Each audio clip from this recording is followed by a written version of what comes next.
Assalamualaikum warahmatullahi wabarakatuh. Salam sejahtera untuk kita semua. Rahayu.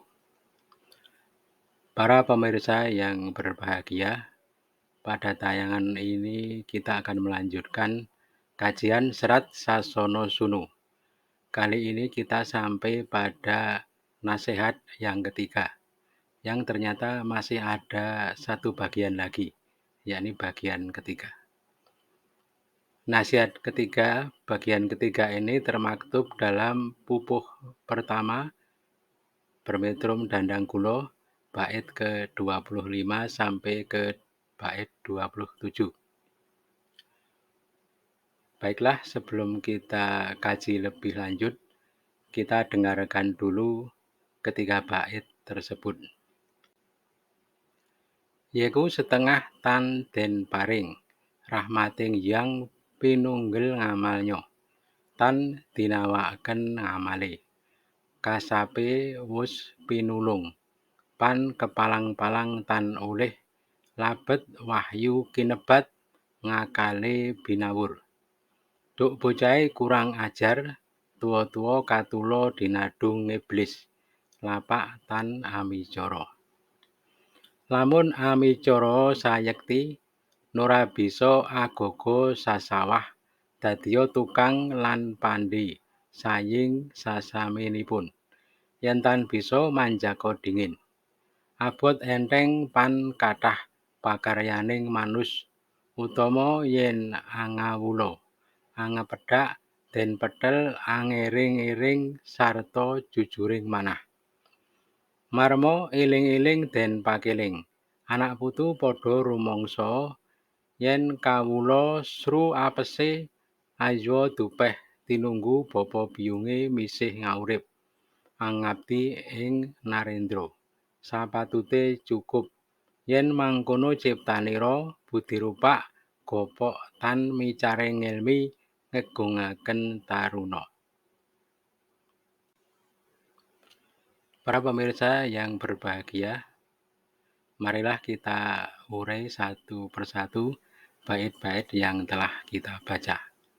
Untuk memudahkan pemahaman, bait-bait tadi kita bagi ke dalam beberapa bagian. Dan inilah bagian yang pertama. Yeku satengah tan den paring, rahmating yang pinunggel ngamalnya, tan dinawakaken ngamale. Artinya, yaitu setengah tak diberi rahmat dari Tuhan, diputus amalnya, tak dipanjangkan amalnya. Maksudnya, bagi yang selalu gagal, artinya dia sedang diputus setengah rahmatnya. Dikatakan hanya setengah karena masih banyak rahmat Tuhan yang senantiasa diterimanya setiap hari. Hanya mungkin sedang diberi sandang pangan yang sedikit karena satu lain alasan yang kita tidak tahu. Dalam keadaan tersebut, kita mesti sabar dan tetap mensyukuri apa yang ada, yang telah diberikan kepada kita. Kita lanjut ke bagian berikutnya. Kasape wus pinulung, pan kepalang-palang tan oleh, labet wahyu kinebat, ngakale binawur. Artinya, upayanya sudah digulung, akan berusaha dengan segala cara tak mendapatkan, karena anugerahnya sedang dipupus, akalnya dibingungkan. Maksudnya, bagi yang sedang diberi sedikit ini, ibaratnya telah diputus upayanya. Mau berupaya dengan cara bagaimanapun, ia takkan mendapat hasil, karena anugerahnya sedang dipupus. Dipupus artinya dipotong di tunas-tunasnya, sehingga sulit tumbuh berkembang. Dalam keadaan demikian, akalnya pun dibingungkan. Lanjut ke bagian berikutnya. Duk bocahe kurang ajar, tuwa-tuwa katulo dinadung iblis, lapak tan amicara. Artinya, ketika bocah kurang ajar, ketika tua terlunta dijerat iblis, oleh karena tak berbicara. Maksudnya adalah, mungkin saja kesulitan yang dia alami tadi Terjadi karena ketika masih muda kurang ajar, ketika tua pun sudah terlanjur mapan dalam kejahatan, terbiasa dalam kebatilan. Ibarat sudah terjerat iblis, karena tak mau berbicara. Maksudnya membicarakan dengan orang lain, meminta pendapat agar mendapat jalan keluar. Namun amicara sayekti Nora bisa agogo sasawah dadiya tukang lan pandai saying saksaminipun. Artinya, kalau mau bicara sungguh, jika tidak bisa berladang bersawah, jadilah tukang dan pandai besi, perajin tembaga dan sejenisnya.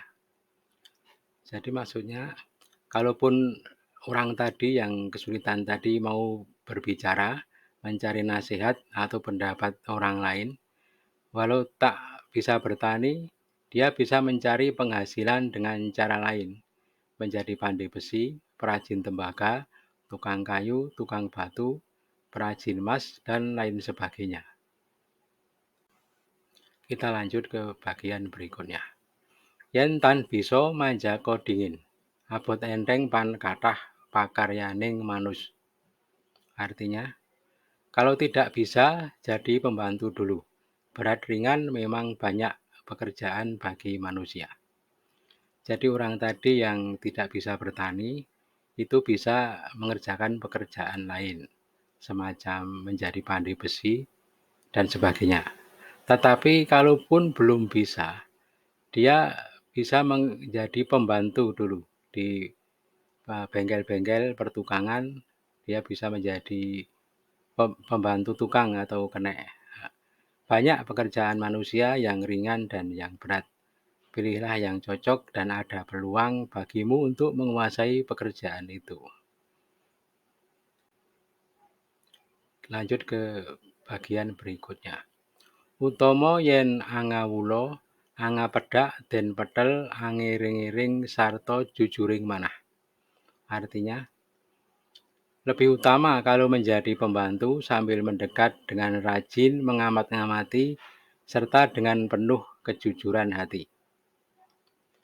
Maksudnya, lebih baik kalau magang dahulu. Dalam waktu magang itu, berusahalah untuk mendekat dan rajin membantu, sambil melihat-lihat serta melakukan pekerjaan dengan jujur dan sungguh-sungguh. Kalau sudah terampil, baru mengajukan diri sebagai pegawai, atau bisa juga bekerja mandiri. Praktek keterampilan di zaman dahulu diperoleh dengan cara manjak, atau kalau di zaman sekarang bisa disamakan dengan magang. Lanjut ke bagian berikutnya. Marmo eling-eling den pakeling. Anak putu padha rumangsa yen kawula sru apese. Artinya, oleh karena itu ingatlah selalu. Anak cucu semua sadarlah kalau seorang hamba itu sangat menderita dalam mencari penghasilan. Dari uraian di atas dapat disimpulkan kalau upaya manusia agar mampu mencari penghasilan sendiri itu sangat sulit. Harus menempuh penderitaan dan kerja keras yang panjang sebelum seseorang mampu mendapatkan penghasilan. Karena usahanya itu wajar jika Tuhan kemudian memberinya rezeki. Ingatlah pemberian itu untuk kerja kerasnya dalam berupaya, bukan untuk hasil pekerjaannya. Sesungguhnya rezeki orang itu jauh melampaui pekerjaannya. Semua itu karena kemurahan Tuhan yang Maha Pengasih. Namun demikian, walau mencari rezeki itu sulit, Anda harus tetap melakukannya. Tetap harus selalu berupaya mencari penghasilan. Lanjut ke bagian berikut. Ajwa dupeh tinunggu bapa biyung masih ngaurip, angabdi ing Narendra sapatute cukup. Artinya, jangan mentang-mentang ditunggui ayah ibu yang masih hidup dan mengabdi pada raja. Sepantasnya cukup. Jadi, mencari pekerjaan tadi adalah sebuah keharusan yang mesti dilakukan seorang manusia. Jangan mentang-mentang masih ditunggui ayah ibu yang mengabdi kepada raja, sehingga merasa pantas kalau kebutuhannya dicukupi. Kemudian engkau menjadi bersikap abai terhadap urusan mencari sandang pangan. Pikiran yang demikian itu buanglah jauh-jauh. Lanjut ke bagian terakhir. Yen mangkono ciptanira budi rupak gopok tan micaring ngilmi ngegungaken taruna. Artinya, kalau demikian pikiranmu berbudi sempit dan rapuh tak berbicara ilmu, membesarkan masa kemudaanmu. Maksudnya, jika engkau berpikir demikian itu, sungguh nyata budimu sempit dan rapuh, tak berbicara dan berpikir dengan ilmu. Hanya membesar-besarkan bahwa engkau anak orang berkecukupan. Mentang-mentang masih muda, engkau kemudian hanya meminta saja, mengandalkan kekayaan orang tua. Perilaku ini harus dijauhi berkaitan dengan urusan mencari sandang pangan. Para pemirsa yang berbahagia, demikianlah nasihat dalam serat Sasonosunu karya Raden Ngabei Yosodipuro II pada nasihat yang ketiga.